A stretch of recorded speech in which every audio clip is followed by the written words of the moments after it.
মূল কথা ওয়াযাক্কির ফাইন্না যিকরা তানফাউল মুমিনিন, সেটাই আমরা সকলেই কম বেশি জানি যে আজকের এই যুগে মিডিয়ার গুরুত্ব কতটা বেশি। আমি মনে করি যে পরমাণু যুদ্ধ এখন কোনো যুদ্ধই না, মূলত মিডিয়ার যুদ্ধটাই হলো বর্তমান বিশ্বের সবচেয়ে বড় যুদ্ধ। এই মিডিয়া হিরোকে জিরো বানাবে, জিরোকে হিরো বানাবে, এবং সেটা করছে অলরেডি। এই মিডিয়ায় যারা এগিয়ে থাকবে বিশ্ব তাদের হাতেই থাকবে। তামাম পৃথিবীতে শুধু মিডিয়া সন্ত্রাসের কারণে মুসলমানরা অনেক দিন পর্যন্ত এক ঘরে ছিল। আপনারা পত্রপত্রিকায় দেখেছেন কোনো কোনো বিমানবন্দরে পর্যন্ত বোরকাওয়ালা মেয়েদেরকে বিমান থেকে নামিয়ে তারপরে বিমান ফ্লাই করেছে, এমন ঘটনাও ঘটেছিল। শুধুমাত্র দাড়ি টুপি থাকার কারণে বিমানবন্দরে হয়রানি হয়েছে এমন অসংখ্য বিমানবন্দর ছিল। ভারতের ফিল্ম স্টার শাহরুখ খানকে আমেরিকার বিমানবন্দরে তার নাম জটিলতার কারণে আটকিয়ে রাখা হয়েছিল। হতে পারে যে অফিসার তাকে আটকাইছে মুসলিম নাম দেখে হয়তো তিনি তাকে চিনেন না। না চিনাটা আশ্চর্যের কিছু নয়। রতন টাটার পাশে বসে অমিতাভ বচ্চন সফর করছিলেন। অমিতাভ বচ্চনের একটি সাক্ষাৎকার আমি পত্রিকায় পড়লাম অথবা কোনো ম্যাগাজিনে। রতন টাটাকেও তিনি চিনেন না, অমিতাভ বচ্চনকেও রতন টাটা চিনে না, অথচ ভারতেরই দুইজন দুই অ্যাঙ্গেলে সর্বোচ্চ অবস্থানে আছেন। অমিতাভ বচ্চন বলছে যে আমার পাশে বসে এক ভদ্রলোক যাচ্ছে বিমানে, তা আমি দীর্ঘক্ষণ খেয়াল করলাম যে আমার প্রতি কোনো কিউরিসিটি নাই, অথচ আমি একজন তামাম দুনিয়া পরিচিত লোক, ভারতে তো বটেই। এই লোক যে আমাদেরকে একটু ভালো নজরে তাইও না, আমি একটু আশ্চর্যই হলাম। অথচ কতজন এসে হ্যাঁ হ্যালো ছবি তোলে, মোসাফা করে, কিন্তু হেতে আমার দিকে ফিরেও চায় না।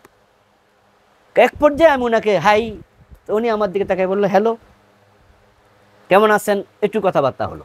হওয়ার পরে দেই হে আর কিছু কয় না। তখন আমি তাকে জিজ্ঞাসা করলাম আপনি কি আমাকে কখনো দেখেছেন? রতন টাটা উত্তর দিল না তো, আপনাকে তো দেখিনি। তখন বলল আমি অমিতাভ বচ্চন। বলল ও আপনার নাম শুনেছি। তখন বলল যে আমার নাম রতন টাটা। আমিও আশ্চর্য হলাম, আরে আপনার গাড়ি তো চালাই, কিন্তু আপনাকে তো এভাবে দেখার কথা না বা দেখিনি।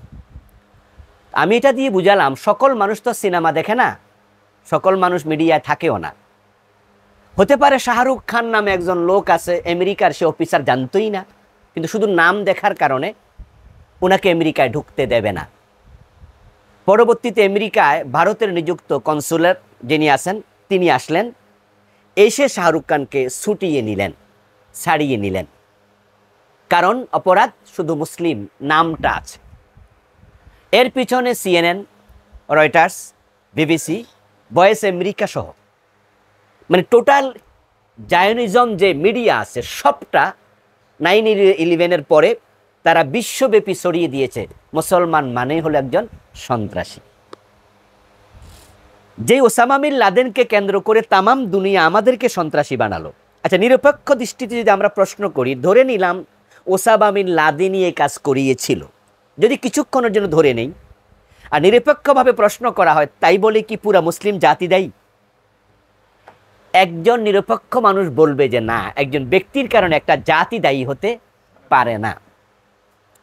তাহলে একজন ব্যক্তির কারণে যদি একটি জাতি দায়ী হতে না পারে, তো আমি বলছিলাম যে নিরপেক্ষ দৃষ্টিভঙ্গি সম্পন্ন প্রত্যেকটি মানুষ স্বীকার করবে যে না, শুধু একজন লাদেনের কারণে বিশ্ব মুসলিম তো দায়ী হতে পারে না। কিন্তু বিশ্বের সকল মুসলমানকে তারা কেন দায়ী করলো? বোরকাওয়ালা মেয়েকে বিমান থেকে কেন নামাতে হবে? শাহরুখ খানকে কেন আটকাতে হবে? টুপি দাড়িওয়ালা তামাম দুনিয়াতে কেন হেনস্থা হবে? একটা মাত্র কারণ, মিডিয়াকে কাজে লাগিয়ে তারা জাতির কাছে মেসেজ দিয়েছে বিশ্বব্যাপী মুসলমান মানেই হলো সন্ত্রাসী। তাহলে মিডিয়ার পাওয়ারটা কতটা বেশি। এখন আল্লাহ তাআলার বক্তব্য কি? ওয়াইদ্দু লাহুম মাস্তাতাতুম মিন কুওয়াহ, যেটা আল্লাহ তাআলা 1400 বছর আগেই আমাদেরকে বলেছিলেন যে তোমরা তোমাদের সামর্থ্যের আলোকে শক্তি সঞ্চয় করো। অমির রিবাতিল খাইল এটা একটা অংশ, কিন্তু এর আগেরটা ব্যাপক শব্দ কুওয়া, যেটার মাঝে ঠিক তীর তলোয়ার থেকে শুরু করে পরমাণু অস্ত্র অথবা পরবর্তীতে আবিষ্কৃত প্রত্যেকটি সরঞ্জাম অন্তর্ভুক্ত হবে। তো মিডিয়া কি তার অন্তর্ভুক্ত নয়? ডেফিনেটলি পুয়ার মাঝে এটা আজকের পৃথিবীতে সবচেয়ে ইম্পর্টেন্ট। ইসলামের বিরুদ্ধে যেই মিডিয়াকে কাজে লাগিয়ে তারা তথ্য সন্ত্রাস করলো, মুসলমানদেরকে বিশ্বব্যাপী তারা হীন চরিত্রের মালিক বানিয়ে ছাড়লো, সন্ত্রাসী বানালো, এখন তার মোকাবেলায় যদি সে মিডিয়া আমরা ব্যবহার করতে না পারি তাহলে কি হবে রেজাল্ট? আপনারা জানেন যে টনি ব্লেয়ারের স্ত্রী সেরি ব্লেয়ার, তার চাচাতো বোন লরেন বুথ, তিনি মুসলিম হয়েছেন। তিনি ইসলাম গ্রহণ করার কারণ কি, তাকে এ বিষয়ে সাক্ষাৎকার নেওয়া হয়েছিল। আপনারা লরেন বুথ লিখে ইউটিউবে গেলে তার সাক্ষাৎকারগুলো পাবেন, এগুলো বাংলাও ডাবিং করা হয়েছে। উনি একটা জায়গায় বলেছিলেন যে আমি আফগানিস্তানে এসে মুসলিম হয়েছি, মূলত আমি ইসলামের পক্ষের কেউ ছিলাম না, কারণ এখানে এসে মুসলমানদেরকে যা দেখেছি, আগে যা শুনেছি, আমি 100% উল্টা পেয়েছি। এমন হয়েছিল একবার, উনি বললেন যে আমি খুব শীতে কাঁপছিলাম, আমি শীতের পোশাক আনিনি। তো একজন মহিলা, আফগানিস্তান তখন বিধ্বস্ত একটি দেশ, ওদের নিজেরই খাবার নাই, নিজেরই কাপড় চোপড় নাই, আমাকে শীতে কাঁপতে দেখে বুড়ো একজন মহিলা আমার হাত চেপে ধরলো। তা হাত চেপে ধরে আমাকে নিয়ে যাচ্ছে। তো আমি ভাবছি বুদ্ধ মহিলা আমাকে নিচ্ছে কোথায়, এরপরও যাই, কোথায় নেই দেখি বুড়া মানুষ। তার ঘরে ঢুকালো, ঢুকিয়ে তার আলমারি খুলে একটা বড় মাপের সোয়েটার, একবার লম্বা, সেইটা খুলে আমার বললো তুমি কষ্ট পাচ্ছ, তুমি এটা পরো।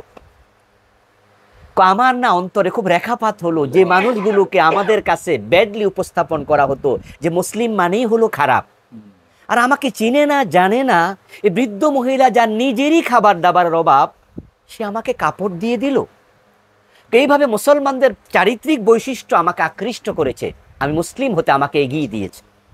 আচ্ছা, লরেন বুথের মতো কি সকল ইসলামের ব্যাপারে বাজে চিন্তা করে সব মানুষকে মুসলমানের কালচার দেখার সৌভাগ্য হবে? আমাদের সাথে সবাই তো মিশতে পারবে না, তাদের কাছে মেসেজটা দেওয়ার মাধ্যম হচ্ছে আজকের মিডিয়া। এই জন্য যদি আজকে আমরা বিশ্বব্যাপী তথ্য সন্ত্রাসের মোকাবেলা করতে চাই, মিডিয়াতে মুসলমানদেরকে অবশ্যই এগিয়ে আসতেই